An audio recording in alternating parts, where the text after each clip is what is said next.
per avere un figlio.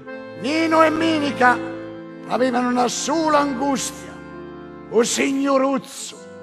Al via al Teatro Luigi Pirandello il Casellante di Andrea Camilleri, Monio Vadia, Valeria Contadino e Mario Incudine sono i protagonisti del Casellante, in scena al Teatro Pirandello oggi, domani e domenica. L'opera è tratta da un romanzo di Andrea Camilleri con la trasposizione teatrale di Giuseppe Di Pasquale, che ne firma anche la regia. Il Casellante è uno spettacolo in agrodolce dove si ride e ci si commuove al tempo stesso. Il racconto è ambientato in una Sicilia arcaica fatta di contraddizioni e paradossi, un'isola bella e struggente che ospita una storia malinconica e dolorosa, come può essere il dolore per la maternità negata. È la storia infatti di Maruzza Musumeci, moglie del sorvegliante di un casello ferroviario sulla costa africana della Sicilia. Il racconto divertito e redente del periodo fascista nella Sicilia degli anni 40 investe con la drammatica ironia i personaggi in scena fino a giungere a un brutale epilogo finale con Maruzza che vede svanire il proprio desiderio di maternità,